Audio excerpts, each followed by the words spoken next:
TDP పార్టీలో చేరుతున్నారట మంత్రి రోజా. విషయం తెలిసి జగన్ అయితే షాక్లో ఉన్నట్టుగా తెలుస్తోంది. రోజా వస్తారంటే నేను వద్దంటానా అంటే ఖచ్చితంగా తరిమి కొడతారు. ఎందుకంటే పార్టీలు మార్చడమే కాదు, ఆ పార్టీలోకి వచ్చేటప్పుడు గతంలో చెప్పిన మాటలు ఎవ్వడూ మర్చిపోయే పరిస్థితిలో లేదు. ముఖ్యంగా తెలుగుదేశం పార్టీ గురించి రోజా చేసినటువంటి అసంబద్ధ వ్యాఖ్యలు ఎవడు కూడా మనిషి అన్నవాడు మర్చిపోలేరు.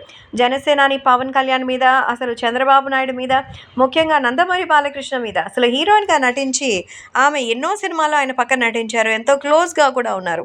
పార్టీలు వేరే అయినా ఇద్దరు కలిసి సెల్ఫీలు తీసుకున్న సందర్భాలు, ఒకరి ప్రోగ్రాంకి మరొకరు ప్రమోట్ చేసుకున్నటువంటి సందర్భాలు ఉన్నాయి.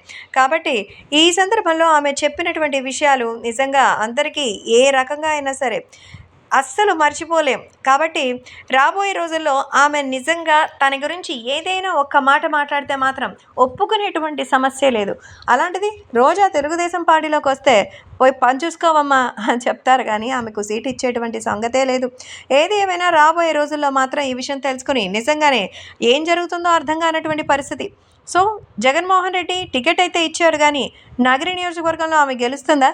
తెలుగుదేశం పార్టీ బాహాటంగా స్వాగతం సుస్వాగతం అని పాట అయితే పాడదు, కానీ ఒకవేళ తెలుగుదేశం పార్టీలోకి రావాలంటే ఆమెకే దబిడి దిబిడే. ఎందుకంటే పక్కనే పొత్తులో పవన్ కళ్యాణ్ ఉన్నారు. మరి తెలుగుదేశం పార్టీలోకి రావాలని కాదు, ఆ ఆలోచన చేయడానికి కూడా పాపం రోజమ్మకి ధైర్యం సరిపోదంతే.